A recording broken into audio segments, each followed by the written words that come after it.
John மணி பார்த்தான். மாலை 6 மணி. ஆக்சிலேட்டரை மிதித்தான். அருகில் அமர்ந்திருந்த அவன் 8 வயது மகள் ஏஞ்சல் அவனை புன்னகையுடன் பார்த்தாள். Daddy super. கிளம்பும் போதே சீட் பெல்ட் போட்டு விட்டிருந்தான். பின் சீட்டில் அமர்ந்திருந்த நிர்மலா மகளின் மீதே கண் வைத்தபடி அமர்ந்திருந்தாள். பாப்பா, அப்பாவை தொந்தரவு செய்யக்கூடாது நிர்மலா சொல்ல ஏஞ்சல் சிரித்தாள். இன்னும் எவ்வளவு நேரம்பா போகணும் தாத்தா வீட்டுக்கு? ஏஞ்சல் கேட்க ஜான் புன்னகைத்தான். இன்னும் 1/2 மணி நேரத்துல போயிடலாமா சொன்னவன் காரை விரட்டினான். ஜான் பிறந்தது வளர்ந்தது எல்லாம் குளச்சல் கிராமத்தில். நாகர்கோவில் மாவட்டத்தில் நாகர்கோவிலுக்கும் மார்த்தாண்டத்திற்கும் இடையில் இருக்கும் கடற்கரை கிராமம். வேலை பெங்களூரில். இருப்பது ஒயிட்ஃபீல்ட். மனைவி நிர்மலா பணிக்கு சென்று கொண்டிருந்தாள். மகள் ஏஞ்சல் பிறந்த பின் அவளை பார்த்துக்கொள்ள என்று வேலையை விட்டாள். ஏஞ்சல் வளர்ந்த பிறகும் மீண்டும் வேலைக்கு செல்ல நிர்மலா விரும்பவில்லை. ஜான் குடும்பம் மிக பெரியது. கூந்த குழி வேளையில் ஜானின் அப்பா ஜார்ஜை தெரியாதவர்கள் இருக்க முடியாது. சாதாரண மீனவனாக வாழ்க்கையை ஆரம்பித்து தன் கடுமையான உழைப்பால் மீன் ஏற்றுமதியில் தவிர்க்க முடியாத ஆளாக வளர்ந்தவர். அவரின் ஆஜானுபாகுவான உடம்பும் அடர்த்தியான மீசையும் எல்லோரையும் பார்த்தவுடன் பயமுறுத்தும். அவருக்கு 3 மகன்கள் 2 மகள்கள். மகள்கள் இருவருக்கும் திருமணமாகி மூத்தவள் விக்டோரியா நாகர்கோவிலிலும் இளையவள் பிரின்சி கோவையிலும் இருக்கின்றனர். விக்டோரியாவின் கணவர் டேவிட் சப் இன்ஸ்பெக்டர். அவர்களின் ஒரே வாரிசு கிறிஸ்டி 7 வயது பெண் குழந்தை. இளையவள் பிரின்சிக்கு 6 மாதங்கள் முன்புதான் திருமணமாகியிருந்தது. மகன்கள் 3 ஜானுக்கு மட்டும் திருமணமாகி இருக்க அவன் தம்பிகள் பீட்டர் தாமஸ் இருவரும் இன்னும் எவரிடமும் மாட்டாமல் வாழ்க்கையின் இனிய பக்கங்களை மட்டும் இன்னும் புரட்டிக் கொண்டிருக்கின்றனர். ஜான் சற்று முன் அவன் அம்மா ரோசியை அழைத்து பேச எல்லோரும் வந்துவிட்டனர். அவன் வரவிற்கு காத்திருக்கின்றனர் என்பது தெரிய வரவே காரின் வேகத்தை அதிகப்படுத்தினான். சேவிலையில் மெயின் ரோடில் இருந்து இடதுபுறம் திரும்பினான். வலதுபுறம் இருந்த பள்ளி அலங்கரிக்கப்பட்டிருந்தது. பெருநாளுக்கு இன்னும் 2 தினங்கள் இருந்தன. ஒவ்வொரு பெருநாளுக்கும் குடும்பத்தினர் அனைவரும் ஜார்ஜின் வீட்டில் ஆஜராகி விடுவர். கூந்த குழுவிலை மொத்தமும் உற்சாகமாய் மாறும். ஜார்ஜின் வீட்டில் பேத்திகள் ஏஞ்சல் கிறிஸ்டி இருவரும் காலில் சக்கரம் கட்டியது போல சுற்றிக்கொண்டே இருப்பர். ஜானுக்கு பெங்களூரில் அபார்ட்மெண்டில் முழு வசதிகளுடன் இருந்தாலும் பணி நிமித்தமாக எந்த வெளிநாடு சென்றாலும் கூந்த குழிவிலைக்கு வரும்போது கிடைக்கும் மகிழ்ச்சி வேறெங்கும் கிடைப்பதில்லை. பள்ளியை தாண்டி வந்த முதல் திருப்பத்தில் வலதுபுறம் திரும்பினான் ஜான். அந்த பெரிய பங்களாவின் முன் கார் போய் நிற்க, மாமா வந்துட்டாரு! கிறிஸ்டி சந்தோஷ கூச்சலிட்டபடி ஓடி வந்தாள். ஏஞ்சல் உற்சாகமானாள். காரின் கதவை திறந்து இறங்கினாள். ஆய் கிறிஸ்டி! கிறிஸ்டியை அணைத்துக் கொண்டாள். காரை நிறுத்திவிட்டு ஜான் உள்ளே வர, வாங்கண்ணா, வாங்க நீ. பீட்டர் வரவேற்றான். என்னடா அப்பா எங்க? ஜான் கேட்க, பள்ளிக்கு போயிருக்காருனா. சரி. உள்ளே சென்றான். விக்டோரியா பிரின்சி இருவரும் புன்னகைத்தனர். வாங்க நீ. நிர்மலாவை சூழ்ந்து கொண்டனர். அம்மா. ஜான் உள்ளே போனான். வாப்பா. ரோசி காஃபி கொண்டு வந்து கொடுத்தாள். குளிச்சிடுறியா? சுடு தண்ணி வைக்கவா? ரோசி கேட்க, குளிக்கதாமா போறேன், ஆனா வீட்ல இல்ல. சிரித்தான் ஜான். பின்ன வேற எங்க போய் குளிக்க போற? பீட்டர் கேட்டான். நம்ம கொலை இருக்குல்ல, அங்கதான். ஜான் சொல்ல பீட்டரின் முகம் மாறியது. மணி என்ன? இந்நேரத்துக்கு போய் குளத்துக்கு போறேன்னு சொல்ற? பீட்டர் கேட்க, 8 மணி தானே ஆகுது, நான் அங்கதான் போய் நீச்சல் அடிச்சு குளிக்க போறேன். ஜான் தீர்மானமாக சொல்ல பீட்டரால் மறுத்து பேசவோ ஜானை தடுக்கவோ முடியவில்லை. அவர்களின் வீட்டின் பின்பக்கம் தென்னந்தோப்பு உள்ளது. அதன் அருகில் ஏதோ ஒரு காலத்தில் வெட்டிய குளம் கொஞ்சம் கூட வற்றாமல் எப்போதும் நீரை தன்னகத்தே வைத்திருந்தது. எவர் வேண்டுமானாலும் எப்போது வேண்டுமானாலும் போய் குளிக்கும் குளத்தில் சமீப காலமாக அங்கு போவதை பெரும்பாலோர் தவிர்த்திருந்தனர். அப்பா! ஜான் திரும்பி பார்த்தான். ஏஞ்சல் நின்றிருந்தாள். கூடவே கிறிஸ்டியும் நிற்க, என்னம்மா? ஜான் கேட்டான்.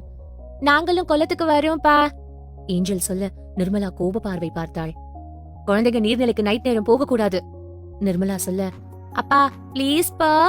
ஏஞ்சல் கெஞ்ச அருகில் வந்து ஏஞ்சல் முகத்தை பார்த்த ஜான் அவள் கண்களில் தெரிந்த ஆசையை புரிந்தான். தூக்கி முத்தமிட்டான். வேண்டாம் செல்லம், அப்பா உன்னை நாளைக்கு பகல் பொழுதுல கூப்பிட்டு போறேன். ப்ராமிஸ்? ப்ராமிஸ். ஏஞ்சலை இறக்கி விட்டான். அவன் அருகில் வந்த நிர்மலா, நீங்களும் போகாதீங்க, இங்கே குளிங்கள சொன்னாள். ஜான் அலட்சியமாக சிரித்தான். நான் எத்தனை வருஷமா அங்க குளிக்கிறேன்னு தெரியுமா? நிர்மலாவின் மறுப்பை புறக்கணித்தான். அதுக்கு சொல்லலப்பா. நீ எதுக்கு சொல்றேன்னு புரியுது சொன்ன ஜான் உடைமாற்றிக் கொண்டான். போயிட்டு வந்துடுறேன். கிளம்பிவிட்டான். அவனுக்கு இரவு நேரத்தில் அந்த குளத்தில் குளித்தால் களைப்பு போய்விடும். சிறுவயது பழக்கம். டார்ச் எடுத்துக்கொண்டான். குளத்திற்கு செல்லும் வழியில் கொஞ்சம் காட்டு வழியில் நடக்க வேண்டும். அப்போது வழியில் பூச்சி போட்டு இருந்தால் அது விலகி போய்விடவும் தெரியாமல் அது எதையும் மிதித்துவிடக் கூடாது என்றும் தனக்குள் சொல்லிக் கொண்டான். அவன் வெளியேறி செல்லவும் ஜார்ஜ் வரவும் சரியாக இருந்தது. ஜான் அப்பாவை பார்க்கவில்லை. தூரமாக செல்லும் ஜானின் முதுகையே வெறித்த ஜார்ஜ், எங்க போறான்? பீட்டரிடம் கேட்டார். குளத்துக்கு போறானா குளிக்க. பீட்டர் சொல்ல ஜார்ஜ் பதட்டமானார். ஜான் இருட்டு பூதாகரமாயிருந்த பல பகுதிகளை அனாயசமாக தாண்டினான். சுவர் கோழிகளின் சத்தம் மிக தெளிவாய் ஜானுக்கு கேட்டது. குளத்தை அடைந்தான். இறங்கினான். நீர் ஜானை குளிர்விக்க கண்கள் மூடி அந்த குளுமையை ரசித்தான். உடலின் அத்தனை அணுக்களும் புத்துணர்ச்சி அடைந்ததாய் உணர்ந்தான். சிறுவயது சந்தோஷம் அவனுக்கு திரும்ப பெற்றது போல் மகிழ்ந்தான். அப்போது அவன் காதில் கேட்டது அந்த சத்தம். யாரோ அழுகிறார்கள். இல்லை, ஏதோ ஒரு குழந்தை அழுகிறது. இது எங்கோ நன்கு பரிச்சயப்பட்ட குழந்தையின் குரல். ஜான் பதட்டமானான். யாரது? யோசித்தவனுக்கு கிடைத்த விடை அவனை அதிர வைத்தது. இது ஏஞ்சலின் குரல். ஜான் கத்தினான். ஏஞ்சல், எங்கம்மா இருக்க? மௌனம். ஏஞ்சல்! மீண்டும் உரக்க கத்தினான் ஜான். மீண்டும் அழுக்குரல் கேட்டது. எங்கிருந்து வருகிறது? யோசித்த ஜான் உச்சமாய் அதிர்ந்தான். அவனை நேர்பார்வை பார்த்தபடி கொஞ்சமும் கண்களை இமைக்காது நின்றிருந்தாள் ஏஞ்சல். ஜான் குளத்திலிருந்து வெளியே வந்தான். நீ எப்படிமா இங்க இருக்க? சொன்னபடி ஏஞ்சலின் அருகில் செல்ல முயன்றான். நான் ரொம்ப நாளா இங்கதான் இருக்கேன். எங்கிருந்தோ பேசுவது போல் ஏஞ்சல் பேச ஜான் அதிர்ந்தான். ஏதோ சரியில்லை.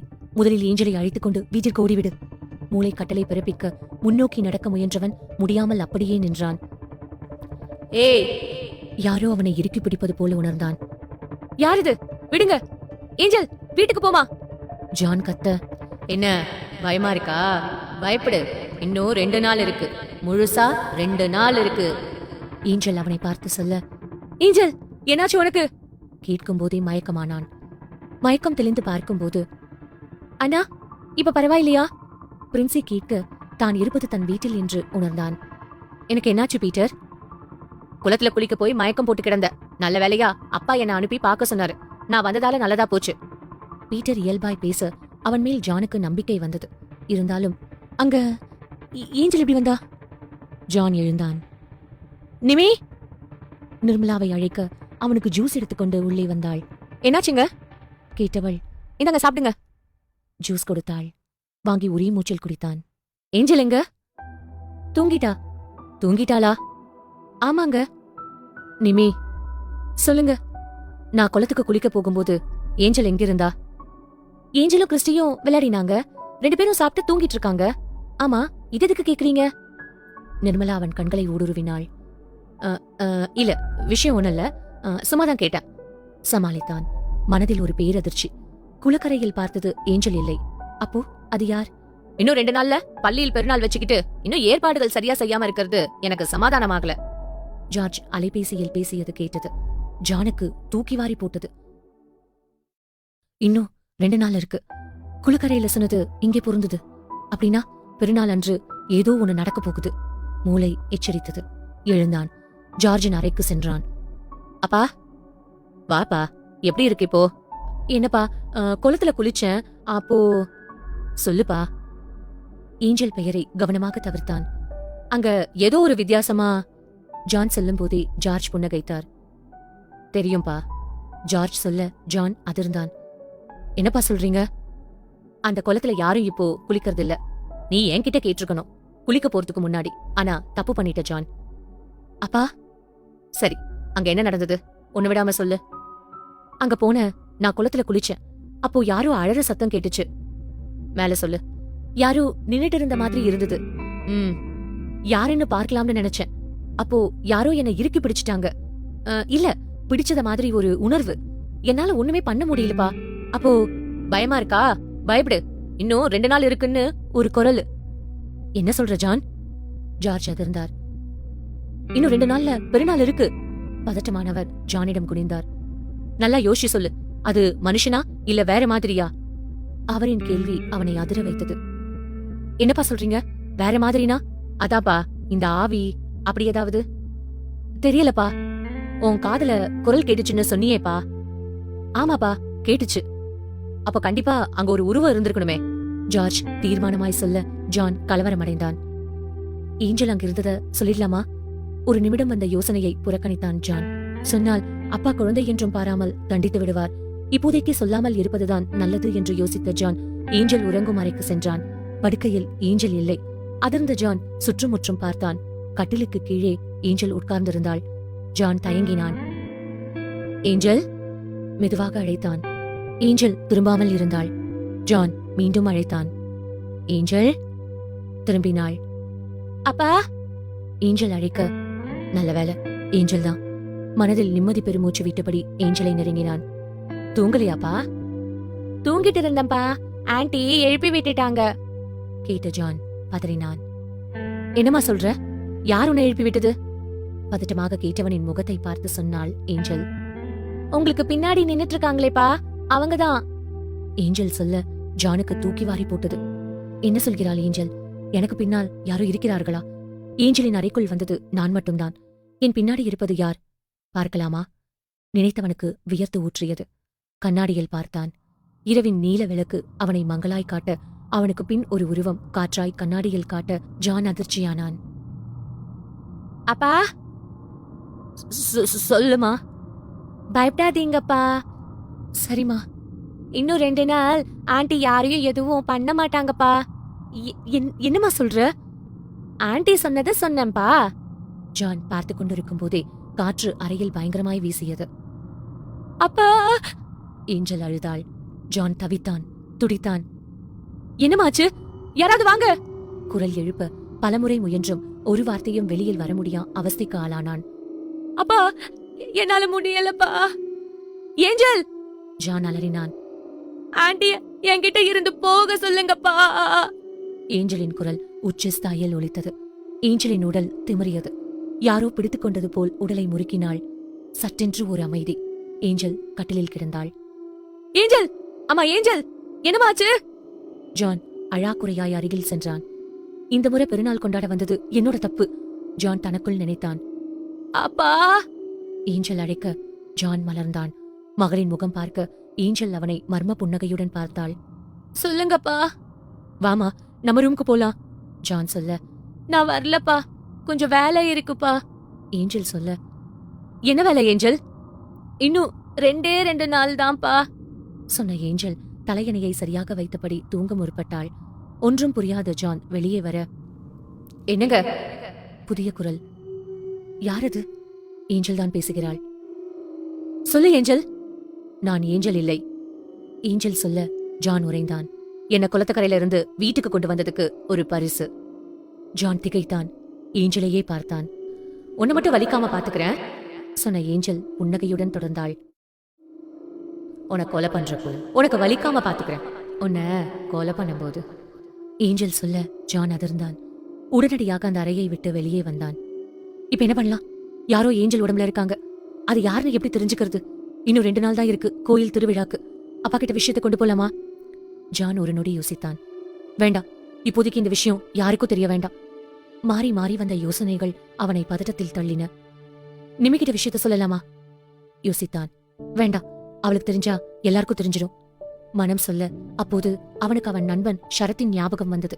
ஜானின் முகம் மலர்ந்தது. கண்டிப்பாக நல்ல யோசனை ஏதாவது கொடுப்பான். யோசித்தவன் தன் அறைக்கு செல்ல நடந்தான்.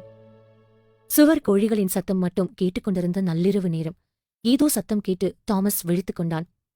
யாரு? பதிலில்லை. கண்களை கசக்கிக் கொண்டு பார்த்தான். ஏதோ ஒரு உருவம் மசபசப்பாய் தெரிந்தது. யாரது? எழுந்த தாமஸ் லைட் போட்டான். ஏஞ்சல் நின்றிருந்தாள். ஏஞ்சலா, நீ என்னமா இப்ப வந்திருக்க? என்னாச்சு? தாமஸ் குழப்பத்துடன் கேட்டான். ஏஞ்சல் ஒன்றும் பேசாமல் புன்னகைத்தாள். என்னம்மா, நான் கேட்டுட்டே இருக்கேன், ஒன்னும் சொல்லாம இருக்க. தாமஸ் கொஞ்சம் கோபமானான். விளையாடுறதுக்கு இதுவா நேரம்? போய் அம்மா கிட்ட இல்லனா அப்பா கிட்ட படுத்து தூங்கு. ஏஞ்சல் ஒன்றும் சொல்லாமல் மீண்டும் புன்னகைத்தாள். கோபம் கொண்ட தாமஸ் எழுந்தான். ஏஞ்சல் அழைத்தாள். அண்ணா. என்ன அண்ணான்னு கூப்பிடுற? நான் உன் சித்தப்பாமா சொன்னவன் அப்போதுதான் கவனித்தான். அது ஏஞ்சலின் குரல் அல்ல. தூக்கம் முழுவதும் கலைந்துவிட பயம் உடலெங்கும் பரவியது. யார் நீ? தாமஸின் குரல் நடுக்கமாய் வெளிவந்தது. அண்ணா, திருவிழா வரைக்கும் காத்துட்டு இருக்க முடியலனா, மன்னிச்சுக்கோங்கண்ணா. ஏஞ்சல் புன்னகையுடன் சொல்ல. நீ என்ன சொல்ற? எனக்கு எதுவும் புரியல சொன்ன தாமஸ் திறந்திருந்த கதவை பார்த்தான். வெளியே ஓடிவிட வேண்டும். வெளியே போய்விட்டால் யாரேனும் உதவிக்கு வருவர். அப்போ இந்த குட்டி பிசாசை பிடித்து விடலாம். தாமஸ் என்ன பிடிக்க முடியும்னு நினைக்கிறீங்களாண்ணா? ஏஞ்சலின் கேள்வியில் தாமஸ் அயர்ந்தான். உனக்கு என்ன வேணும்? தெரிஞ்சுக்கிட்டே கேட்டா நான் என்னன்னு சொல்றது? ஏஞ்சல் அவனை நெருங்கினாள். தாமஸ் கதவை நோக்கி ஓடினான். அதிர்ந்தான். கருப்பாய் ஒரு புகை நடுவில் அது நின்றது. நொடி பொழுதில் தாமஸை பிடித்து தூக்கி எறிய அறையின் பக்கவாட்டு சுவரில் மோதி கீழே விழுந்தான். யாராவது வாங்க, காப்பாத்துங்க கத்த முயன்றான். சத்தம் வெளியே வராமல் தொண்டையை ஏதோ அடைத்தது. ஏஞ்சல் சிரித்தாள். அண்ணா, கஷ்டமா இருக்கண்ணா, நீங்க இப்படி கஷ்டப்படுறத பார்க்க, சொன்ன ஏஞ்சலை பார்த்து திகைத்தான். நீ நீ என்ன சொல்ற? எங்க கூட சீக்கிரம் வாங்கண்ணா, அதிர்ந்தான். யார் நீங்க? என்னண்ணா, எங்களை அவ்வளவு சீக்கிரம் மறந்துட்டீங்க? நீங்க போனதுக்கு அப்புறம் நாங்க 2 பேரும் ரொம்ப நேரம் துடிச்சிட்டு இருந்தோம். தண்ணி வேணும்னு துடிச்சோம். யாரும் தண்ணி கூட கொடுக்கல. ஏஞ்சல் சொல்ல தாமஸிற்கு கொஞ்சம் கொஞ்சமாக புரிந்தது. நீ நீ சொல்ல நினைத்ததை சொல்ல முடியாமல் ரத்தம் அவன் மேல் வழிந்தது. நான் தான் அண்ணா. இந்நேரம் உங்களுக்கு எல்லாம் தெரிஞ்சிருக்குமே. ஆனா என்ன பண்றது, உங்க ஆயுசு முடிய போகுதே. வேண்டாம் வேண்டாம். முகத்தில் வழிந்த ரத்தத்தை துடைத்தபடி நகர முயன்றான். முடியவில்லை. தூக்கி வீசப்பட்டதில் இடுப்பு எலும்பு எங்கோ முறிந்திருந்தது போல் வலி உச்சக்கட்டத்தில் இருந்து அவனை அசைய விடாமல் செய்தது. ஏஞ்சல் தன் அருகில் இருந்த புகையை பார்த்தாள். முடிக்க வேண்டாம், கொஞ்ச நேரம் துடிச்சு சாகணும், நாம துடிச்சா மாதிரி. ஏஞ்சல் சொல்ல காற்று அறைக்குள் வீசியது. மெதுவாக, வேகமாக, அதிவேகமாக வீச அறையில் இருந்த பொருட்கள் பறந்தன. தாமஸ் காற்றின் திசைக்கேற்ப எல்லா இடங்களிலும் தூக்கி வீசப்பட்டு மொத்தப்பட்டான். ரத்தம் சுவர்களில் தெறிக்க மயக்கமானான். ஏஞ்சல் வெளியேறினாள். காலையில் தாமஸின் அறையை பார்த்த அனைவரும் அதிர்ந்தனர். எல்லா பொருட்களும் கலைந்தபடி இருக்க தாமஸ் இறந்திருந்தான். ரோசி பெருங்குரல் எடுத்து அழ விக்டோரியா, பிரின்சி, நிர்மலா அதிர்ச்சி விலகாமல் உறைந்து போய் பார்த்தனர். பீட்டர் அழுதபடி இருக்க ஜார்ஜ் மட்டும் ஏதோ யோசனையில் ஆழ்ந்திருந்தார். ஜான் மற்ற ஏற்பாடுகளை கவனித்தான். எல்லாம் முடிந்து வீட்டில் ஒரு அசாதாரண சூழ்நிலை நிலவியது. ஜானுக்கு ஏஞ்சல் மீது சந்தேகம் இருந்தாலும் ஒரு சின்ன பெண் இப்படி கொடூரமாய் கொலை செய்ய முடியுமா என்றும் யோசித்தபடி இருந்தான். எவ்வளவு சீக்கிரம் ஷரத்தை பார்த்து எல்லாம் சொல்லி ஏதாவது செய்கிறோமோ அவ்வளவு நல்லது என்று ஜான் தனக்குள் எண்ணினான். அண்ணா! ஜான் நிமிர்ந்து பார்த்தான். அப்பா கூப்பிடுறாருண்ணா. ஜான் சென்றான். வாப்பா. பாத்தியா இப்போ? அன்னைக்கு நீ குளத்துல குளிக்க போகும்போது யாரையோ நீ பார்த்திருக்கணும். நல்லா யோசிச்சு சொல்லு. அது யாருன்னு எனக்கு தெரிஞ்சாகணும். ஜார்ஜ் முகத்தில் கோபம் தெரிந்தது. எனக்கு தெரியலப்பா, இதுவரை பார்க்காத முகம். அது மட்டும் இல்ல, எனக்கு தெளிவாவும் தெரியல, சொன்ன ஜானை உற்று பார்த்த ஜார்ஜ். நீ எதையோ என்கிட்ட மறைக்கிற ஜான். இன்னும் எத்தனை பேர் அது காவு வாங்கும்னு எனக்கும் தெரியல. ஜார்ஜ் சொல்ல ஜானுக்கு நடுங்கியது. அவரிடம் பேசிவிட்டு தன் அறைக்கு வந்த பின்பும் கூட அவர் சொன்னதே மனதில் இருந்தது. உன்னை கொல்லும்போது வலிக்காம கொல்றேன். ஏஞ்சல் சொன்னதும் இன்னும் எத்தனை பேர அது காவு வாங்க போகுதோ. அப்பா சொன்னதும் மாறி மாறி ஜானுக்குள் ஓடின.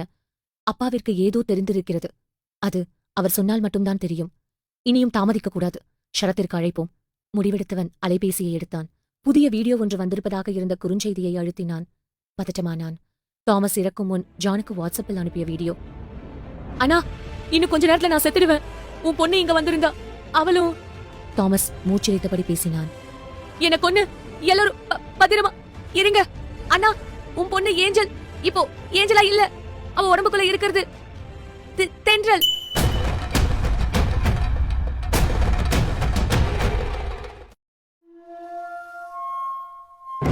ஏஞ்சல் உடம்புக்குள்ள இருக்கிறது தென்றல். தாமஸ் அனுப்பிய வாட்ஸ்அப் வீடியோவை பார்த்த ஜான் அதிர்ந்து போனான். யார் இந்த தென்றல்? ஒருவேளை தாமஸாவுக்கு தென்றல் தான் காரணமோ? ஏஞ்சல் உடம்பில் இருப்பது தென்றல் தான் என்றால் நம் குடும்பத்திற்கும் தென்றலுக்கும் ஏதோ ஒரு சம்பந்தம் உள்ளது. அது என்ன? யாரிடம் போய் கேட்பது என்று குழம்பினான். ஜானுக்கு ஒரு யோசனை தோன்றியது. அப்பாவிடம் வெளிப்படையாக பேசிவிட வேண்டியதுதான். அதே நேரத்தில் ஏதோ ஒரு தயக்கம் அவனை தடுத்தது. ஏஞ்சலின் உடம்பில் தென்றல் இருக்கிறது என்றால் அப்பா நிச்சயம் அதை சாதாரணமாக எடுத்துக்கொள்ள மாட்டார். நிச்சயம் ஏஞ்சலுக்கு அது பாதிப்பை தரும். என்ன செய்யலாம் என்று யோசித்தான். முதலில் ஷரத்தை பார்த்து பேசுவோம், பிறகு முடிவு செய்து கொள்ளலாம். மனம் சொல்ல ஜானுக்கும் அதுவே சரியென்று பட்டது. ஷரத்தின் போன் நம்பருக்கு தொடர்பு கொண்டான். ரிங் போனது. ஷரத் எடுக்கவில்லை. ஒருவேளை பிஸியா இருப்பானா? எதுக்கும் நேரா போய் பார்த்தலாம், அதுதான் நல்லா இருக்கும். ஜான் யோசனையை செயல்படுத்த நினைத்தான். வெளியே கிளம்புகையில் எதிரே ஜார்ஜ் வந்தார். எங்க கிளம்பிட்ட? அப்பா, ஒரு இடம் வரைக்கும் போனோம், போயிட்டு வந்துடுறேன் என்றவன் அவர் அவனை கேள்வியாய் பார்ப்பதை புரிந்து கொண்டான். பக்கத்துல தான்ப்பா, 1 மணி நேரத்துல வந்துருவேன். ஜார்ஜ் அவனை சந்தேகமாக பார்த்து கொண்டே நகர்ந்தார். வெளியே வந்த ஜான் பைக்கை ஸ்டார்ட் செய்தான். பைக் சீறியது. சேவிலை மெயின் ரோடு அடைந்தவன் நாகர்கோவில் செல்ல வலது பக்கம் திரும்பினான். 10 நிமிடம் போயிருப்பான். அதற்குள் அவனது அலைபேசி அடித்தது. எடுத்தான். ஷரத் தான் பேசினான். ஹலோ, சொல்லு ஜான், நான் ஷரத் பேசுறேன். ஷரத், எங்க இருக்க? ஆபீஸ்ல இருக்கேன். ஒரு 1 hour ஃப்ரீ பண்ணிக்க முடியுமா?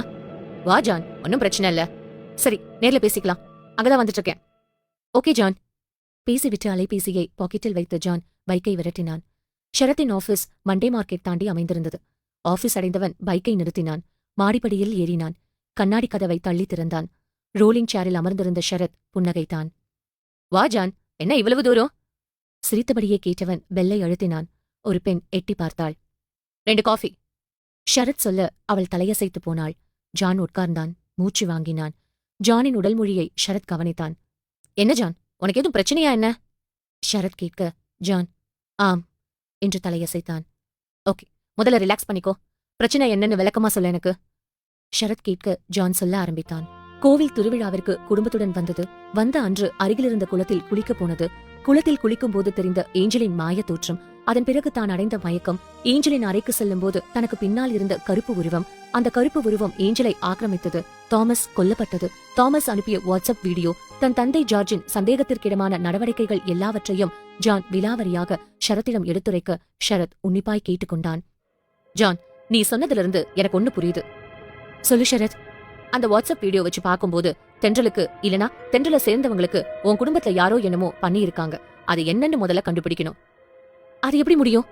முடியும் ஜான், அடுத்த கொலை நடக்கிறதுக்குள்ள கண்டிப்பா கண்டுபிடிக்கணும். ஷரத் சொல்ல ஜான் அதிர்ந்தான். ஷரத், நீ சொல்றத வச்சு பார்க்கும்போது ஆமா ஜான், உன் குடும்பத்துல இருக்கிற யாரையும் அது விடாது. இது என்னோட கெஸ். அதனால தென்றலுக்கு என்ன நடந்தது அப்படின்னு நாம கண்டுபிடிக்கணும். அதுக்கு முன்னாடி தென்றல் யாருன்னு உனக்கு தெரிஞ்சாகணும். அதுக்கு ஏதாவது வழி இருக்கா? அப்பாக்கு விஷயம் தெரிஞ்சிருக்கு, ஆனா அப்பா எதுவும் சொல்ல மாட்டாரு. அது பரவாயில்ல, நீ ஒண்ணு பண்ணு. சொல்லு ஷரத். உன் அப்பா கிட்ட ஒர்க் பண்ற ஸ்டாஃப் எல்லார்கிட்டையும் விசாரிக்கணும். கண்டிப்பா நமக்கு ஏதாவது ஒரு நூல் கிடைக்கும். அது மட்டும் இல்ல, அப்பாவோட பேங்க் பேலன்ஸ், பேங்க் ஸ்டேட்மெண்ட் எல்லாமே கலெக்ட் பண்ணு. அது எதுக்கு ஷரத்? சொல்றத செய். சொன்ன ஷரத் கண்கள் மூடி யோசித்தான். அப்பா? கண்முன் வந்து நின்ற பீட்டரை பார்த்த ஜார்ஜ், சொல்லுப்பா என்றார். நீங்க கூப்பிட்டீங்கன்னு பிரின்சி சொன்னா? ஆமா, நான் தான் கூப்பிட்டேன், மறந்துட்டேன். என்ன விஷயம்பா? சும்மாதான் கூப்பிட்டேன். இன்னைக்கு நைட்டு என்ன பிளான் உனக்கு? விடியற் காலையில லோடு வந்துரும்பா, ஆபீஸ்ல தங்கிக்கலாம்னு இருக்கேன். ரொம்ப நல்லது, அங்கேயே தூங்கு. சொன்ன ஜார்ஜை ஒன்றும் புரியாமல் பார்த்தபடி சரிப்பா என்றான் பீட்டர். நேரம் கரைந்தது. என்னங்க, வந்து சாப்பிடுறீங்களா? ரோசி கேட்க ஜார்ஜ் தலையசைத்தார். டைனிங் டேபிளுக்கு வரும்போது ஜார்ஜின் பார்வையில் பட்டது பீட்டரின் அறையில் இருந்து கொண்டிருந்த விளக்கு. பதட்டமான ஜார்ஜ் பீட்டரின் அறைக்கு சென்று பார்த்தார். அங்கே பீட்டர் இல்லை. அவரை பின்தொடர்ந்து வந்த ரோசி, என்னங்க ஆச்சு என்று கேட்டாள். ரோசிக்கு ஒன்றும் பதில் சொல்லாத ஜார்ஜ், பீட்டர் எங்க என்று கேட்டார். இங்கதான் இருந்தான் இப்போ. அவனை பார்த்தா உடனே என்ன வந்து பார்க்க சொல்லு. ஜார்ஜ் சீரியஸாக சொல்ல அவர் முகபாவம் கண்டு திகைத்து நின்றாள். சாப்பிட்டு முடித்துவிட்டு தன் அறைக்கு வந்தார் ஜார்ஜ். பீட்டர் ஏன் இன்னைக்கு ஆபீஸ் போகல? அவனை எப்படியாவது ஆபீஸ்க்கு அனுப்பி வைக்கணும் நினைத்த ஜார்ஜ் வாசலில் நிழலாடியது கண்டு நிமிர்ந்தார். வாசலில் ஏஞ்சல் நின்று கொண்டிருந்தாள். டாடா ஏஞ்சல் அழைத்தாள். ஜார்ஜ் புன்னகைத்தார். உள்ளவாமா. ஏஞ்சல் உள்ளே வந்தாள். அப்போது ஜார்ஜின் அலைபேசி அடித்தது. எடுத்தார். பீட்டர் பேசினான். சொல்லுங்கப்பா. பீட்டர், உடனே நீ ஆபீஸ்க்கு போ. இன்னைக்கு நைட் அங்கேயே தங்கு, இங்க தங்க வேண்டாம். ஜார்ஜ் பதட்டமாய் சொன்னார். என்னப்பா சொல்றீங்க? எனக்கு ஒண்ணும் புரியலையே. நான் சொல்றத கேளு, உடனே கிளம்பு. சரிப்பா. பீட்டரிடம் பேசவிட்டு ஜார்ஜ் நிம்மதியாக திரும்பினார். தாத்தா ஏஞ்சல் அழைத்தாள். சொல்லுமா. இன்னைக்கு பீட்டர் சித்தப்பா சாக போறது இல்ல ஏஞ்சல் சொல்ல ஜார்ஜ் அதிர்ச்சிக்கு உள்ளானார். என்னமா சொல்ற? உனக்கு எப்படி தெரியும்? ஜார்ஜ் பதட்டமாய் கேட்க புன்னகை மாறாத ஏஞ்சல் சொன்னாள். இன்னைக்கு நைட்டு சாக போறது நீங்க தான் தாத்தா.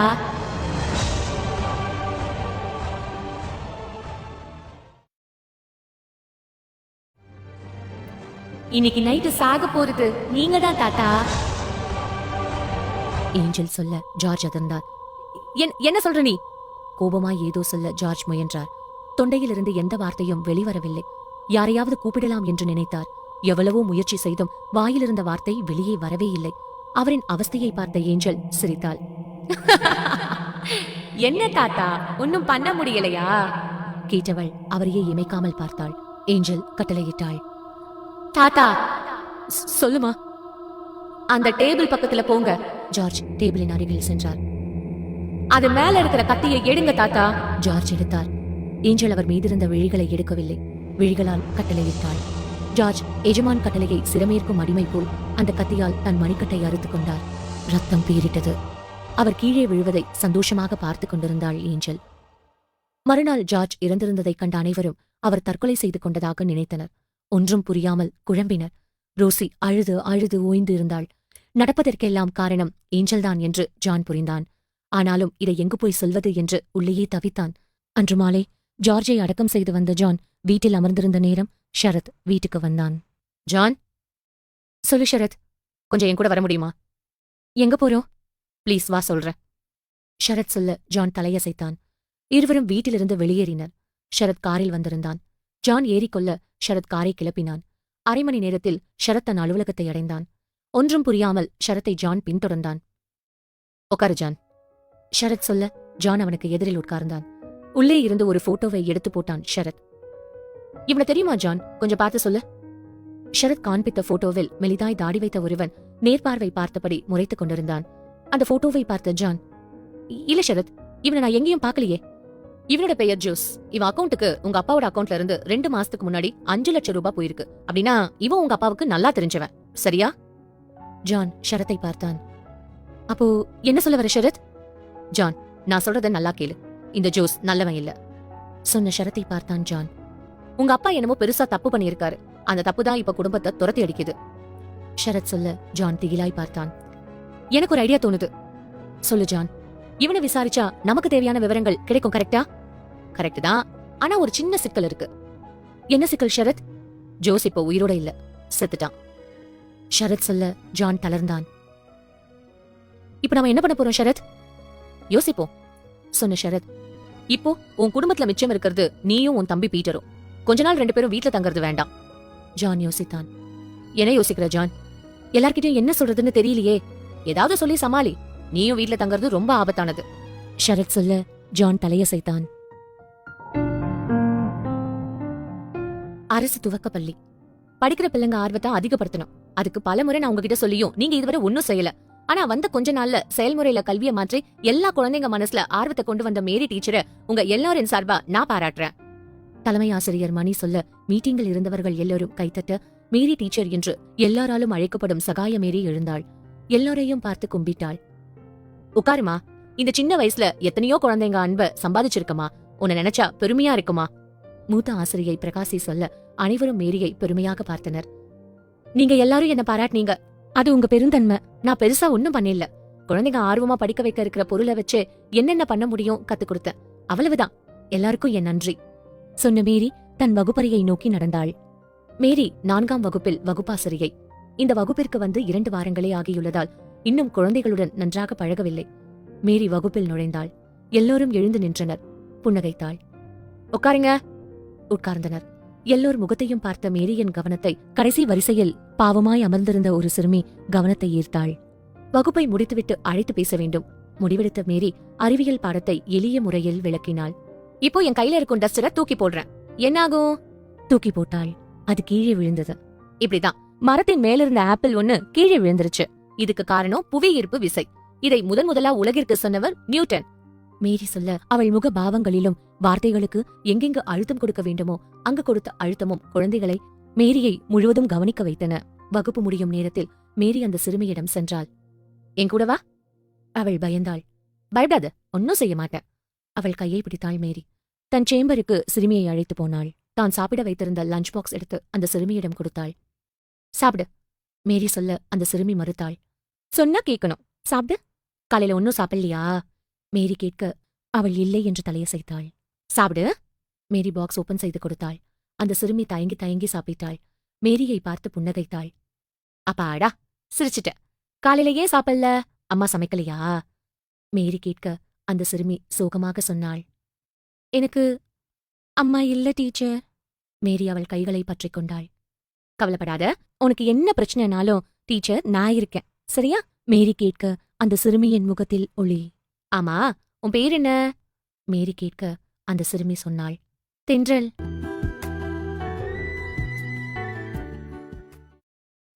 சொன்னா கேளு பீட்டர், கொஞ்ச நாள் நம்ம 2 பேருமே வீட்ல தங்க கூடாது. ஜான் சொல்ல பீட்டர் கேட்டான். ஏன் அப்படி சொல்ற? என்ன எந்த காரணமும் கேட்காத, நான் சொல்றத கேளு. ஓ நல்லதுக்கு தான் நான் சொல்றேன். அப்பா மாதிரி தாமஸ் அண்ண மாதிரி நானும் செத்து போயிடுவேன்னு நினைக்கிறியா? பீட்டர் கேட்க ஜான் அயர்ந்தான். அப்படி இல்ல பீட்டர், நான் என்ன சொல்றேன்னா, நீ ஒன்னும் சொல்ல வேண்டாம். இன்னைக்கு நைட் நான் இங்கதான் தங்க போறேன். என்ன ஆகுதுன்னு பாப்போம். நீ வேணும்னா வெளில போய் தங்கிக்கோ. பீட்டர் தீர்மானமாய் சொல்ல ஜான் மௌனமானான். நடந்ததை எல்லாம் கேட்ட ஷரத், நீ என்ன சொன்னாலும் பீட்டர் கேட்கலையா? ஆமா ஷரத், எனக்கு என்ன பண்றதுன்னு தெரியல. சரி பாப்போம் என்ன ஆக போகுதுன்னு ஷரத் சொல்ல ஜான் ஷரத்தையே பார்த்தான். அன்று மாலை பீட்டர் தன் அறையில் தங்கியிருந்தான். யார் வராங்கன்னு நான் பாக்குறேன், யார் வந்தாலும் சரி. தனக்குள் எண்ணியபடி காத்திருந்தான். அண்ணா, பிரின்சி வந்தாள். சொல்லுப்பா, என்ன நடக்குதுன்னா நம்ம வீட்ல? யாருக்கும் எதுவும் தெரிய மாட்டேங்குது. தாமஸ் அண்ணன் செத்து போயிட்டாரு, அப்பா தற்கொலை பண்ணிக்கிட்டாரு, ஜான் அண்ணா இங்க நீங்க 2 பேரும் தங்க கூடாதுன்னு சொல்றாரு. என்ன நடக்குதுன்னா நம்ம வீட்ல? பீட்டர் பிரின்சியை பார்த்தான். ஒரு தப்பு பண்ணிட்டோமா? அந்த தப்பு எங்களை இப்ப துரத்துது. பீட்டர் சொல்ல பிரின்சி அதிர்ந்தாள். என்னன்னா சொல்றீங்க? என்ன தப்பு பண்ணீங்க? பீட்டர் சொல்ல வாயெடுக்கும் முன்பு வாசலில் நிழலாடியது. அத்தை, உன்னை பாட்டி கூப்பிட்டாங்க.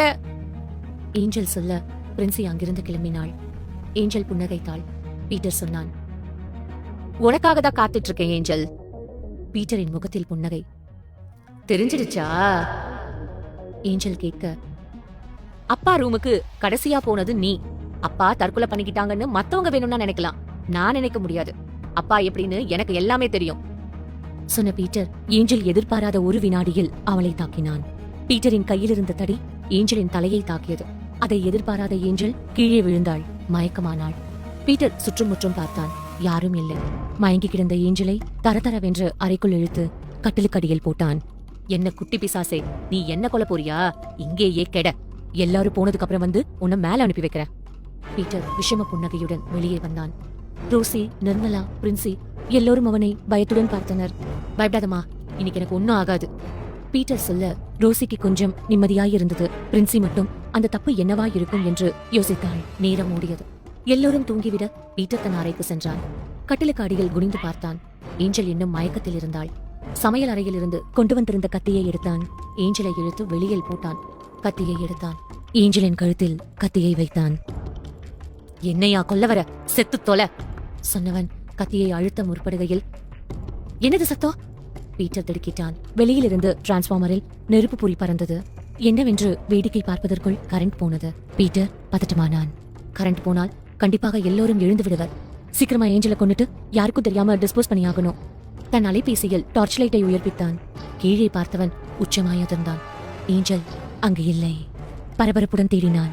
அருகில் நின்றபடி யாரோ மூச்சுவிடும் சத்தம் கேட்டது. டார்ச் வெளிச்சத்தை அங்கு கொண்டு சென்றான். ஏஞ்சல் நின்று கொண்டிருந்தாள். அவனையே தீர்க்கமாக பார்க்க பீட்டர் பயந்தான். அரைக்கதவை திறந்து கொண்டு ஓட ஆரம்பித்தான். ஏஞ்சல் புன்னகைத்தபடி பார்த்தாள்.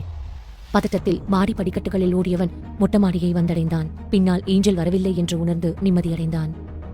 மொட்டை மாடியில் எங்கும் கும்மரிட்டாக இருக்க அலைபேசியில் டார்ச் வெளிச்சத்தை அங்குமிங்கும் அடித்தான்.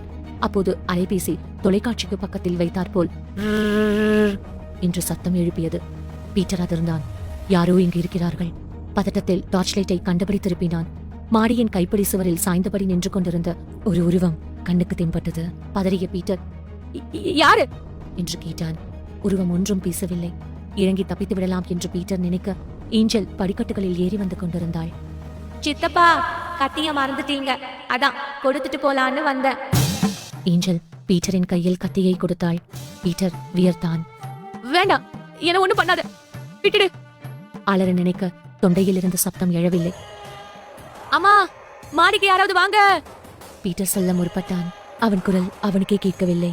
தொண்டையில் யாரோ காலை வைத்து அழுத்தியது போல உணர்ந்தான். மூச்சு வாங்கியது. பேசுவது எதுவும் வெளிவராமல் போக இரு கைகள் எடுத்து ஏஞ்சலை கும்பிட்டான். ஏஞ்சல் அவனையே பார்த்தாள். வாட்டர் டேங்க் மேல ஏறு, ஏஞ்சல் சொல்ல பீட்டர் அதிர்ந்தான்.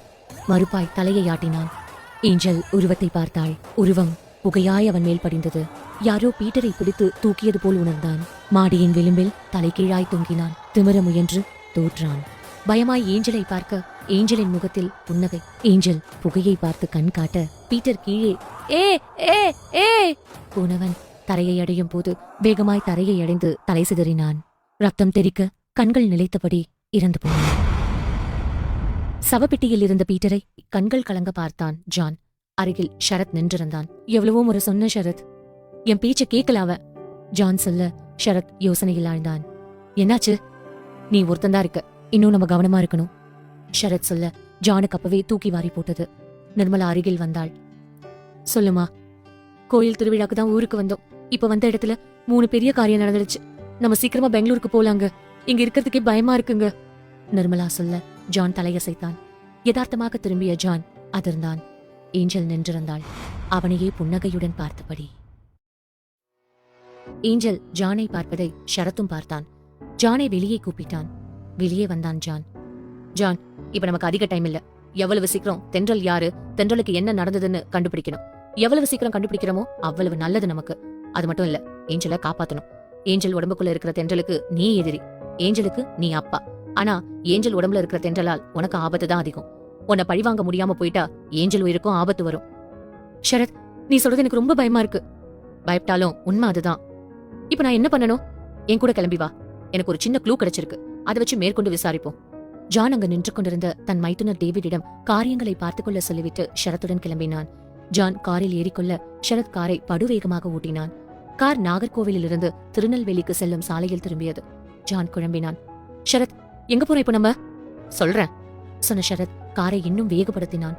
ஜான் வெளியில் பார்த்தான். தோவாலை என்னும் பெயர் பலகையை பார்த்தவன் குழம்பினான். எங்க வந்திருக்கோம் நம்ம? ஜான் கேட்க ஷரத் ஒன்றும் பேசாமல் உள்ளே மண்சாலையில் திரும்பினான். அங்கிருந்த ஒரு வீட்டின் முன் நிறுத்தினான். இது யார் வீடு ஷரத்? இறங்க சொல்றேன். ஷரத் சொல்ல ஜான் இறங்கினான். அவனைத் தொடர்ந்து இறங்கிய ஷரத் ஜானிடம் சொன்னான். இது ஜோஸோட வீடு. ஜான் திகைத்தான். ஏற்கனவே ஜோஸ் செத்துட்டான்னு நீ சொன்னியே. ஜோஸ் செத்தது உண்மைதான். ஆனா நாம இங்க வந்திருக்கிற ஒரு காரணம் இருக்கு, ஷரத் சொன்னான். ஷரத் அழைப்பு மணியை அடித்தான். கொஞ்ச நேரம் காத்திருப்புக்கு பின் கதவு திறக்கப்பட்டது. உள்ளே இருந்து ஒரு வயதான பெண் வந்தார். வணக்கம்மா, நான் தான் ஷரத். வா தம்பி, என் கூட போன்ல பேசினது நீதானா? ஆமாமா, நான் தான் பேசினேன். உள்ள வாங்க. உள்ளே சென்றனர். உட்காருங்க. உட்கார்ந்தனர். ஜான் ஷரத்தை கேள்வியாக பார்த்தான். ஷரத் சொன்னான். இவங்க ஜோஸோட அம்மா. தோவாலை. மேரி அதிகாலையிலேயே எழுந்திருந்தாள். குளித்து பிரார்த்தனைகளை முடித்துவிட்டு வெளியில் வந்தாள். இன்னும் முழுதாக விடியாத வானம் இருட்டுடன் கலந்திருந்தது. மெலிதான குளிர் அவள் மேனியை தழுவ கண்கள் மூடி ஒரு நிமிடம் அதை அனுபவித்தாள். அறையை எட்டி பார்க்க அங்கு பாட்டி இன்னும் உறக்கத்தில் இருந்தாள். சமையல் அறைக்குள் சென்றாள். இன்று என்ன செய்யலாம் யோசித்தவள் தக்காளி சாப்பாடு செய்வோம் என்று தீர்மானித்தாள்.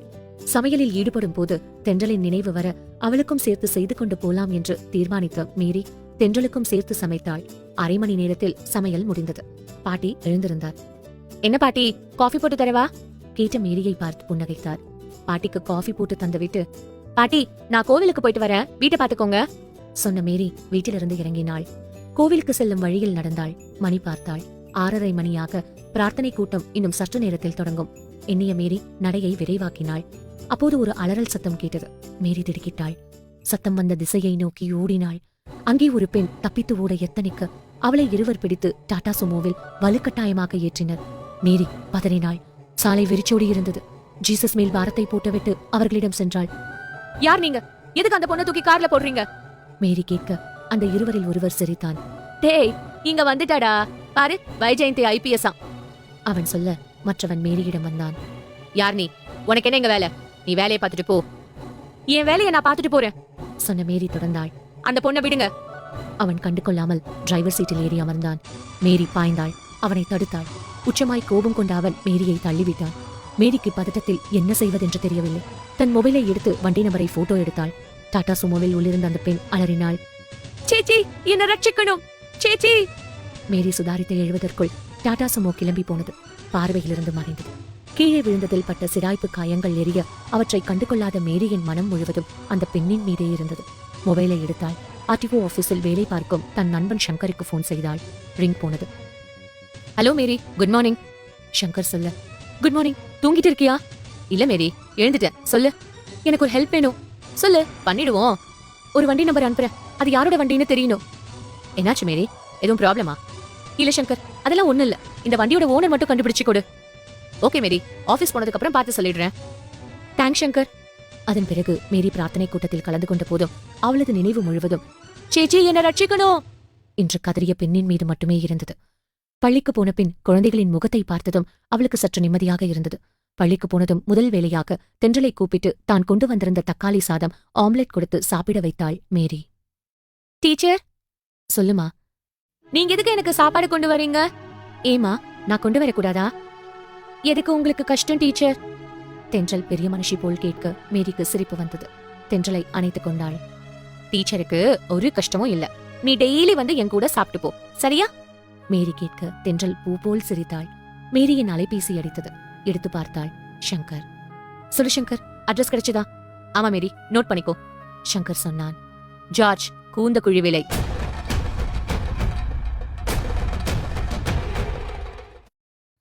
Police station. இன்ஸ்பெக்டர் ரகுராம் தன் எதிரில் அமர்ந்திருந்த மேரி சொன்னதை கவனத்துடன் கேட்டார்.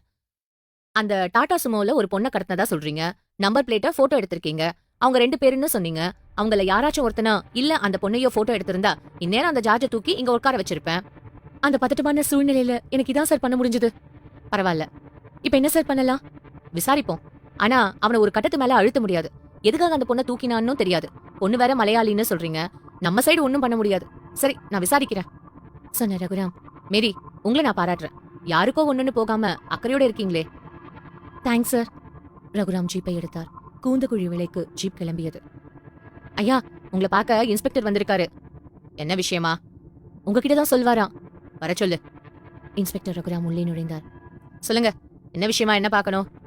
ஜார்ஜ் கேட்க, இன்னைக்கு காலையில உங்க டாடா சுமோல தோவாலையில ஒரு பெண்ணை கடத்தினதா எனக்கு ஒரு புகார் வந்திருக்கு. அதுக்கு? ஜார்ஜ் கேலியாக சிரித்தார். புகார்ல உண்மை இருக்கா இல்லையான்னு ரகுராமை முடிக்க விடாமல் சிரித்தார் ஜார்ஜ். உண்மைதான். கூட நின்றிருந்த பீட்டர், தாமஸ், ஜோஸ் எல்லாரும் அவரை வியப்பாய் பார்த்தனர். இதோ நிக்கிறானே ஜோஸ், இவன் பொண்டாட்டி கோவிச்சுக்கிட்டு அம்மா வீட்டுக்கு போயிட்டா. அவள் அங்கிருந்து இவன் தூக்கிட்டு வந்துட்டான். ஜார்ஜ் கிண்டல் செய்கிறார் என்று ரகுராமுக்கு புரிந்தது. அதாவது விருப்பம் இல்லாம இல்லையா சார்? ஆமா. அப்ப நான் ஜோஸை கொண்டு போலாமா? ரகுராம் கேட்க அதை எதிர்பார்க்காத ஜார்ஜ் திகைத்தார்.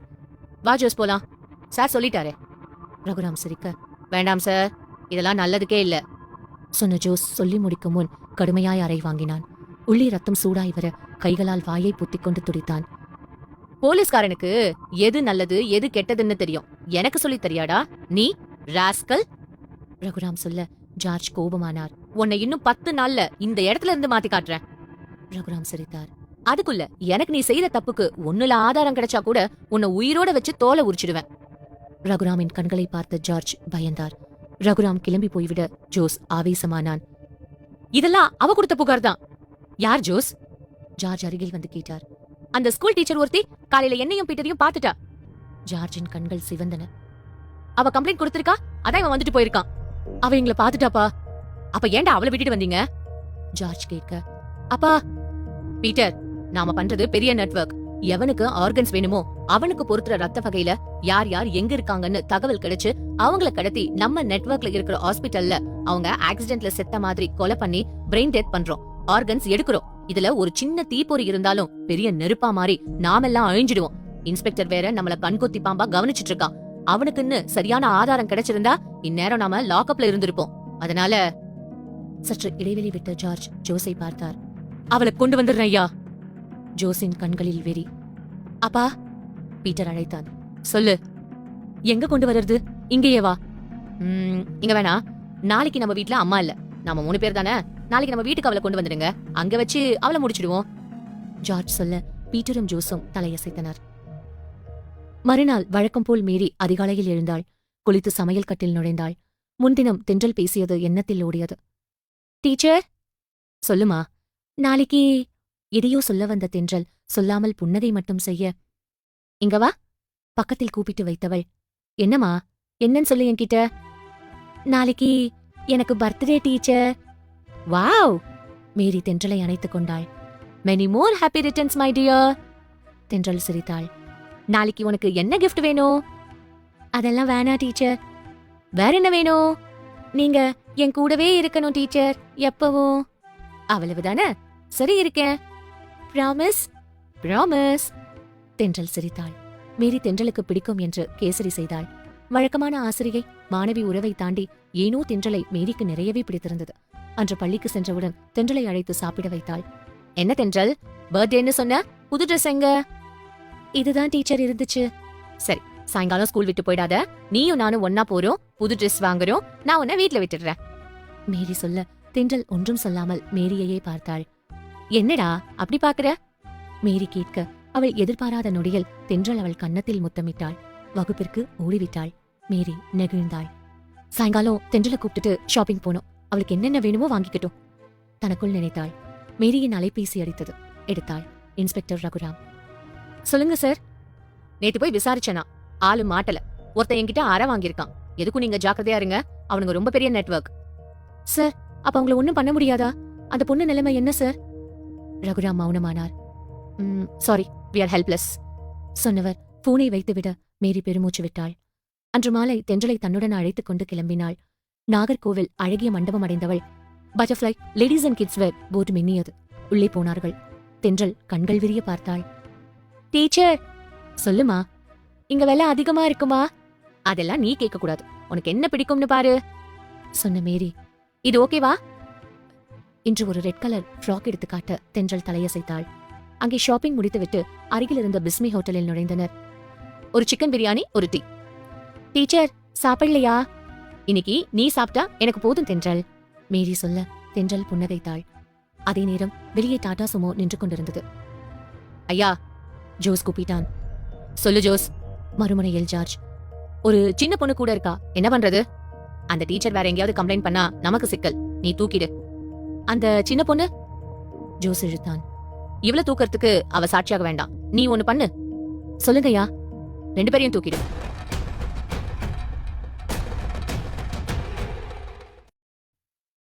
மேரியும் தென்றலும் ஹோட்டலில் இருந்து வெளியே வந்தனர். அவர்கள் சாலையை கடக்க முயலும் தருணத்தில் ஜோஸ் அவர்களுக்கு எதிரே நின்றான். என்ன தெரியுதா? கோணலாய் சிரித்தான். அவனை பார்த்தவுடன் மேரி ஆத்திரம் கொண்டாள். நீயா? நீ எங்க இங்க? கம்ப்ளைண்ட் பண்ணியா போலீஸ் கிட்ட? ஐயா உன்னை பாக்கணும்னு சொன்னாரு, போலாமா? அவன் பேச்சு ஒரு மாதிரியாக இருக்க மேரி அவனை தவிர்க்க பார்த்தாள். மரியாதையா போயிடு. நான் இங்க இருக்கிறது இன்ஸ்பெக்டர் ரகுராம் சாருக்கு நல்லா தெரியும்.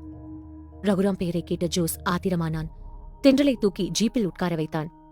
பாப்பா, என்னம்மா, தாத்தாவை பார்க்க போலாமா? ஜோஸ் நக்கலாக கேட்க மேரி ஜோஸை தாக்க முயன்றாள். விலகிக் கொண்ட ஜோஸ் ஒரு கர்ச்சிஃபை அவள் முகரும்படி செய்ய மேரி மயங்கினாள். சுற்றும் முற்றும் பார்த்த ஜோஸ் சாலையில் யாரும் இல்லை என்று உணர்ந்து மேரியை தூக்கி ஜீப்பில் போட்டான். தென்றல் பயந்தபடியே கேட்டாள். யார் நீங்க? ஒன்னும் இல்ல பாப்பா, தாத்தாவை போய் பார்த்துட்டு வீட்டுக்கு போலாம், என்ன? ஜோஸ் சிரித்தபடியே சொன்னான். ஜார்ஜுக்கு போன் போட்டான். ஐயா, நான் தான். சொல்லு ஜோஸ், என்னாச்சு? 2 பேரையும் தூக்கிட்டேன் ஐயா. Very good. இப்ப எங்க வந்துட்டு இருக்க? இப்போ நாகர்கோவில்ல இருந்து கிளம்பிட்டேன். 1 மணி நேரத்துல அங்க இருப்பேன். சரி ஜோஸ், அவங்க 2 பேரையும் நம்ம வீட்டுக்கு பக்கத்துல இருக்கிற குளத்துக்கு கொண்டு வந்துடு. பேசி முடித்த ஜார்ஜ் தாமஸை கூப்பிட்டார். அப்பா, அந்த ஸ்கூல் டீச்சரை தூக்கிட்டாங்கடா. சரிப்பா, புன்னகைத்தான் தாமஸ். பெட்ரோல் டீன் எடுத்துட்டு போய் அங்க வச்சிடு, ஜார்ஜ் சொல்ல தலையசைத்தான் தாமஸ். பீட்டர் டாடா சுமோவை விரட்டினான். 1/2 மணி நேரம் கடந்திருக்க மேரிக்கு மெதுவாக மயக்கம் தெளிந்தது. சூழ்நிலையை உணர்ந்தவள் ஹெல்ப் ஹெல்ப் என்று கத்தினாள். அவளது சத்தம் யார் காதிலும் போய் சேரவில்லை. ஜோஸ் நக்கலாக சிரித்தான். மேரியை பிடித்துக் கொண்டான். தென்றல் பயத்துடன் பார்த்தாள். என்ன பாப்பா, இன்னும் கொஞ்ச நேரம்தான், அதுக்கப்புறம் மேல போயிடலாம், ஓகேவா? ஜோஸ் கேட்க தென்றல் ஒன்றும் புரியாமல் தலையசைத்தாள். டாடா சுமோ ஜார்ஜின் வீட்டை தாண்டி குளத்தில் அருகில் போய் நின்றது. ஜோஸ் மேரியை பிடித்துக் கொள்ள பீட்டர் தென்றலின் கையை பிடித்துக் கொண்டான். வாங்க வாங்க, ஜார்ஜ் கேலியாக வரவேற்றார். மேரி எல்லோரையும் பயமாய் பார்த்தாள். தப்பிக்க முடியுமா? எப்படியாவது தென்றலை காப்பாத்திடணும் நினைத்த மேரி தென்றலிடம் சொன்னாள். தென்றல், இங்கிருந்து ஓடு, மேரி கத்த அருகில் வந்த ஜோஸ் மேரியை ஓங்கி அறைந்தான். மேரி கீழே விழுந்தாள். ஆத்திரமான தென்றல் ஜோஸின் வயிற்றில் தன் தலையாய் முட்டினாள். டீச்சரை எதுக்கு அடிக்கிற? டீச்சரை விடு, தென்றல் கோபமாய் சொல்ல அடிபட்ட ஜோஸ் தன் வயிற்றை தடவிக்கொண்டு கோபமாய் பார்த்தான். ஜார்ஜ் தென்றலை அழைத்தார். இங்க வாமா, டீச்சர் யாரும் அடிக்காம நான் பாத்துக்கிறேன், ஜார்ஜ் சொல்ல தென்றல் அதை நம்பி அவரிடம் போனாள். கீழே விழுந்து கிடந்த மேரி கத்தினாள். தென்றல், வேண்டாம், அங்க போகாதமா. அதற்குள் ஜார்ஜ் தென்றலை பிடித்து விட்டார். கவலைப்படாத, நான் இருக்கேன் என்ன சொன்ன ஜார்ஜ் தென்றலை அணைத்துக் கொள்ள தாமஸ் அவரின் உத்தரவுக்கு காத்திருந்தான். தாமஸை பார்த்து ஜார்ஜ் கண்கள் காட்டினார். சற்றும் தாமதிக்காது தாமஸ் கத்தியை எடுத்தான். தென்றலை முதுகில் குத்தினான். ரத்தம் பேரிட்டது. மேரி துடித்தாள். ஐயோ தென்றல் என்று அலறினாள். ஜோஸ், அவ ரொம்ப கத்ரா, கத்த விடாத, ஜார்ஜ் சொல்ல ஜோஸ் மேரியின் அருகில் சென்றான். அவள் கழுத்தில் காலை வைத்து மிதித்தான். மேரி என்னதான் கத்தியும் குரல் எழும்பவில்லை. தென்றல் ரத்தம் வந்தாலும் அதை பொருட்படுத்தாமல் ஜார்ஜிடம் கேட்டாள். தாத்தா, டீச்சரை விட்டுருங்க தாத்தா. ஜார்ஜ் சிரிக்க தென்றல் மீண்டும் கத்தினாள். தாத்தா, டீச்சரை விட்டுருங்க, இல்லனா நீங்க யாருமே உயிரோட இருக்க முடியாது, உங்க குடும்பத்துல எல்லாரையும் சாகடிப்பேன். தென்றல் ஆவேசமாய் கத்தியதை பார்த்து ஜார்ஜ், பீட்டர், தாமஸ், ஜோஸ் 4 பேரும் பயங்கரமாய் சிரித்தனர். தென்றல் ஜோஸிடம் வந்தாள். காலை எடு, தென்றல் சொல்ல ஜோஸ் சிரித்தான். இன்னும் தன் காலை அழுத்தினான். மேரி மூச்சுக்கு திணற யாரும் எதிர்பாராத ஒரு நொடியில் தென்றல் கீழே கிடந்த அரிவாளை எடுத்து வீசினாள். அது குறி தவறாமல் போய் ஜோஸின் தலையை துண்டித்தது. ஜோஸ் தலை வேறாக முண்டம் வேறாக துடிக்க ஜார்ஜ் அதிர்ந்தார். பீட்டர், அவங்க 2 பேரையும் உடனே முடி. பீட்டர் கத்தியை கொண்டு வந்தான். தென்றல், எப்படியாவது தப்பிச்சுக்கோ! மேரி கத்தினாள். அதை சட்டை செய்யாத தென்றல் பீட்டரின் முன் நின்றாள். பீட்டரின் கத்தி தென்றல் நெஞ்சை துளைக்க அங்கேயே சரிந்தாள். தென்றல்! தீனமாய் அலறியபடி மேரி எழுந்திருக்க முயல தாமஸ் அவள் கைகள் இரண்டையும் பிடித்துக்கொள்ள பீட்டர் கழுத்தை அறுத்தான். மேரியின் உடம்பு தூக்கி தூக்கி போட உயிர் போகும் கடைசி நொடியில் இருந்த தென்றலின் கண்களிலிருந்து கண்ணீர் வழிந்தது. அவள் பார்வை மூவரின் மீதே நிலைத்திருந்தது. அப்பா, இப்ப என்ன பண்றது? பீட்டர் கேட்க, இவங்க 2 பேரையும் பெட்ரோல் ஊத்தி கொளுத்தி குளத்துல கரைச்சிடு. ஜோஸ் உடம்பு எடுத்துட்டு போய் அவங்க வீட்டுல கொடுக்கணும். சரிப்பா என்று சொன்ன பீட்டர் பெட்ரோல் டின்னை எடுத்துக்கொண்டு மேரியின் அருகில் போனான். அந்த அம்மாள் எல்லாவற்றையும் விலாவரியாக சொல்லி முடிக்க ஜானும் ஷரத்தும் உறைந்து போயினர். என் பையன் பண்ணது தப்பு. அந்த தப்புக்கு தான் அவனுக்கு தண்டனை கிடைச்சிடுச்சு. எத்தனையோ முறை சொன்ன, தப்பு பண்ணாதன்னு. ஆனா அவன் என் பேச்ச கேட்கல. அந்த அம்மாள் தன் கண்ணீரை துடைத்துக் கொண்டார். இப்ப அந்த 3 பேரையும் தென்றல் கொன்னுடுச்சு. ஆனா இவனுக்கும் அந்த கொலைகளுக்கும் எந்த சம்பந்தமும் இல்ல. இவனையும் கொல்வேன்னு சொல்றது எப்படிமா சரியா வரும்? சம்பந்தம் இருக்கு, சம்பந்தம் இல்லன்னு இல்லப்பா. இவரு ஜார்ஜோட புள்ள. தென்றல் இவரை கண்டிப்பா கொன்னுடுவாப்பா. அந்த அம்மாள் சொல்ல ஷரத் அதிர்ந்தான். வேற வழியே இல்லையா இதுக்கு? ஒரு வழி இருக்குப்பா. என்னமா அது? ஷரத் ஆர்வமுடன் கேட்டான். அந்த தென்றல் கிட்ட இருந்து தப்பிக்க இவர் உடனடியாக அந்த இடத்தை விட்டு ஓடி போயிடணும். அதுல ஒரு சின்ன சிக்கல் இருக்குமா? என்ன சிக்கலு? அந்த அம்மாள் கேட்டார். தென்றல் இறங்கி இருக்கிறது இவருடைய பொண்ணு உடம்புல. அந்த அம்மாள் பயங்கரமாய் அதிர்ந்தாள். பிறந்த நாள்ல ஒரு ஆத்மா உடம்புல இருந்து பிரிக்கப்பட்டா அதுக்கு சக்தி பல மடங்கு ஜாஸ்தி. என்ன சொல்றீங்கம்மா? தென்றல் இவரை கொல்லணும், இல்லனா இவர் பொண்ணு செத்து போயிடும்.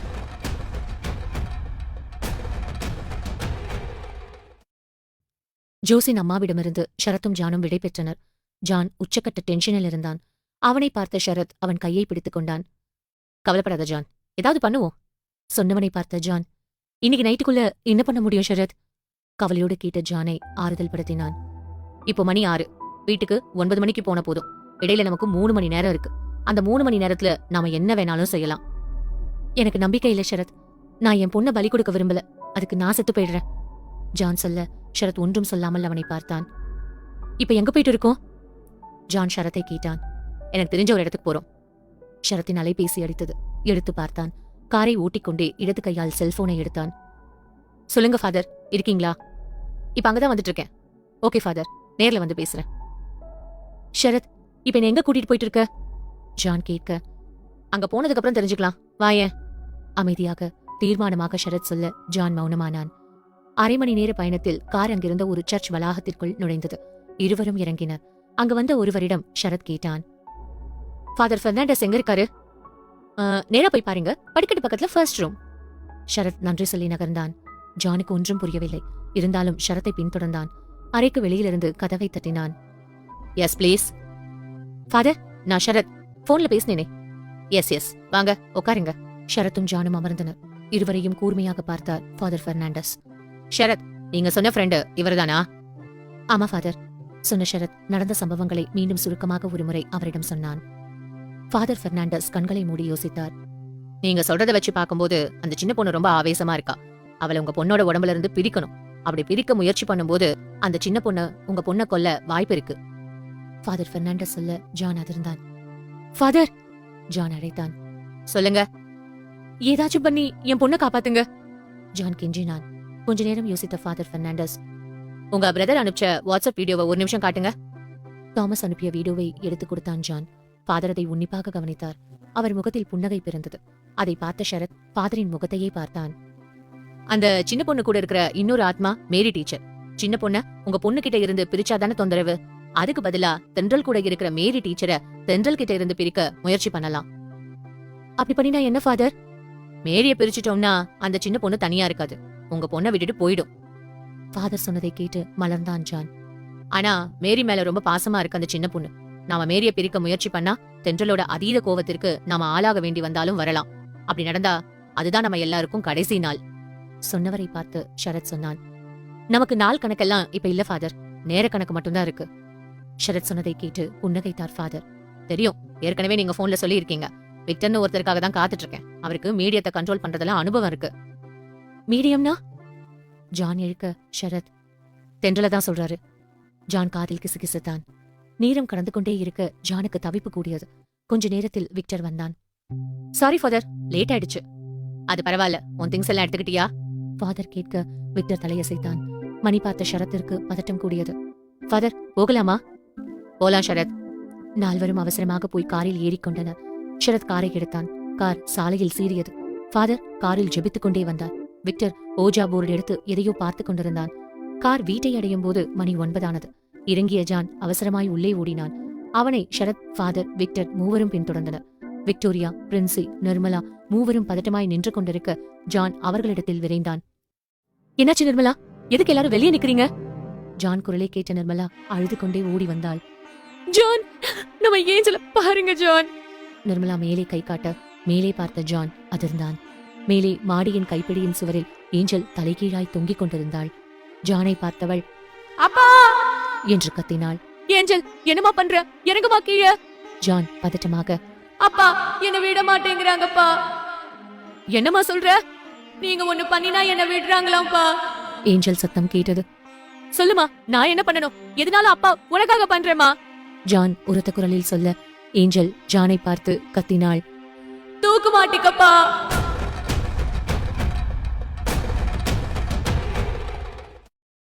தூக்கு போட்டுக்கோ. ஏஞ்சல் சொல்ல ஜான் உள்ளே ஓடினான். சூழ்நிலையை புரிந்த ஃபாதர், ஷரத், ஜானை கண்ட்ரோல் பண்ணு. ஷரத் பின்னால் ஓடினான். ஜானை பிடித்துக் கொண்டான். என்ன விடு ஷரத், நான் சாகணும் சொன்ன ஜானை ஷரத் ஓங்கி அறைந்தான். ஜான் கீழே விழ, முட்டாள் மாதிரி நடக்காத ஷரத் சொல்ல ஜான் கண்ணீர் விட்டான். ஏஞ்சல் நிலைமைய பார்த்ததானே? நீ உயிரோட இருக்க வர ஏஞ்சலுக்கு ஒண்ணும் நடக்காது ஷரத் சொல்ல ஜான் கொஞ்சம் தெளிவடைந்தான். முகத்தை துடைத்துக் கொண்டான். ஆமா ஜான், ஷரத் சொல்றதுதான் சரி. அருகில் வந்த ஃபாதர் சொல்ல, இப்போ என்ன ஃபாதர் பண்ணட்டும்? ஜான் கேட்டான்.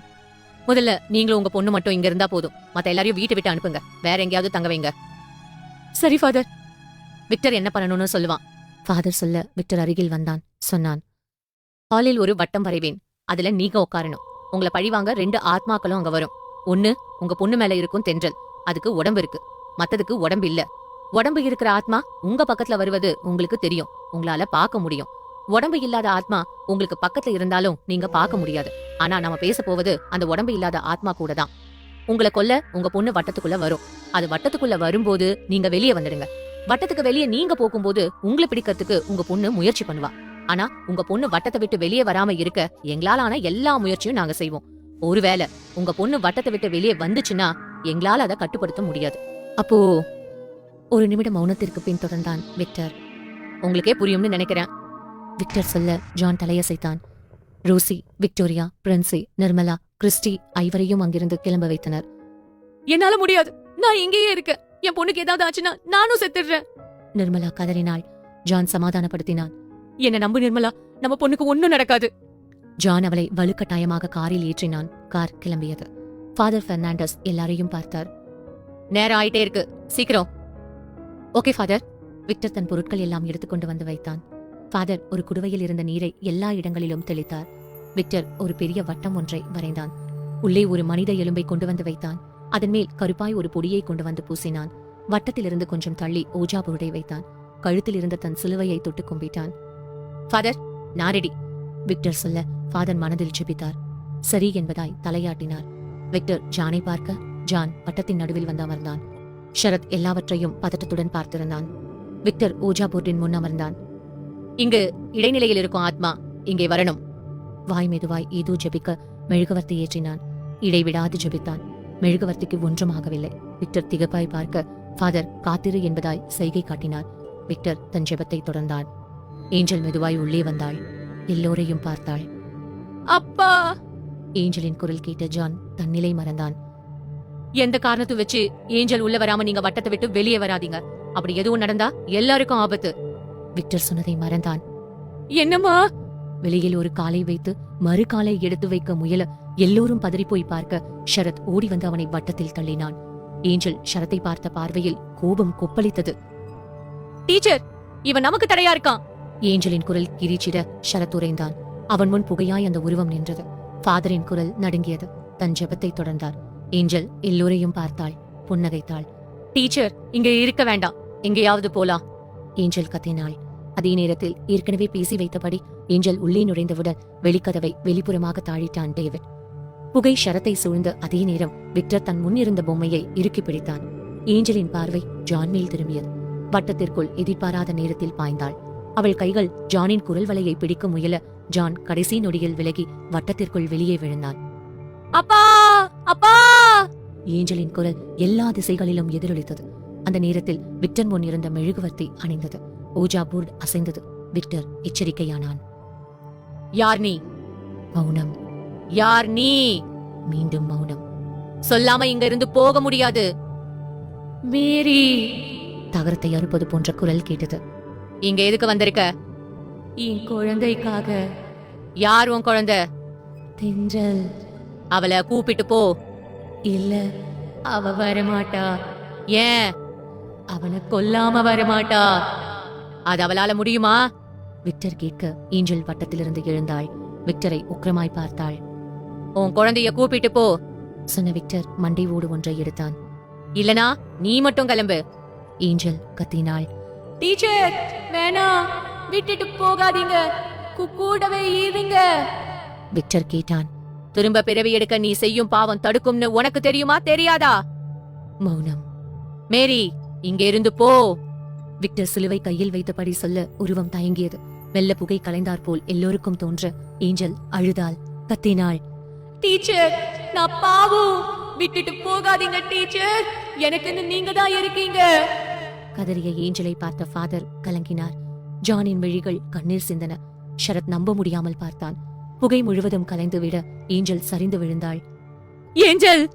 ஜான் பதறியபடி அருகே செல்ல முயல கொஞ்சம் பொறு என்பதாய் சைகை காட்டினார் ஃபாதர். எங்கும் நிசப்தம் மட்டும் இருக்க ஃபாதர் மெதுவாய் ஏஞ்சலின் அருகில் வந்தார். விக்டரை பார்த்தார். ஓஜோ போர்டு அசைவில்லாமல் இருக்க ஃபாதரை பார்த்து எல்லாம் முடிந்ததென்று கண்காட்டினான். ஃபாதர் ஏஞ்சலை தூக்கினார். ஜான் அருகில் ஓடி வந்தான். ஏஞ்சல்! தவிப்பாய் கத்தினான். அவன் தோளை தட்டிய ஃபாதர் புன்னகைத்தார். ஆபத்து ஒன்னும் இல்ல, குழந்தைங்களுக்கு கொடுமை பண்ணாவங்க மனுஷங்க இல்ல. ஃபாதர் சொல்ல ஜானும் ஷரத்தும் நெகிழ்ந்தனர். குழித்துறை ரயில் நிலையம். ஜலந்த் எக்ஸ்பிரஸ் வந்து நிற்க ஜான், நிர்மலா, ஏஞ்சல் மூவரும் ஏறிக்கொண்டனர். ரயில் கிளம்பியது. நடந்தவற்றை எல்லாம் இன்னும் ஜானால் நம்ப முடியவில்லை. அருகில் அமர்ந்திருந்த ஏஞ்சலின் தலையை கோதினான். அப்பா! சொல்லுமா. எனக்கு சிக்கன் பிரியாணி வேணும். வழக்கம் போல ஏஞ்சல் பேசுவதைக் கண்டு புன்னகைத்தான். திருவனந்தபுரம் சென்ட்ரல்ல ட்ரெயின் நிற்கும், வாங்கி தரேன். சரிப்பா. ரயில் திருவனந்தபுரம் அடையும் போது பிற்பகல் மணி 1. பிரியாணி வாங்கிக் கொண்டு வந்த ஜான் ஏஞ்சலின் அருகில் ஒரு பெண் இருப்பதைக் கண்டான்.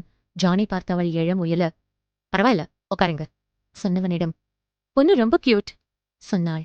ஜான் புன்னகைத்தான். ஜான், பெங்களூர் போறேன் சொன்ன அவனிடம் அந்த பெண் ஏஞ்சலையும் ஜானையும் புன்னகையுடன் பார்த்தபடி சொன்னாள். ஸ்கூல் டீச்சர் மேரி. நிறைந்தது.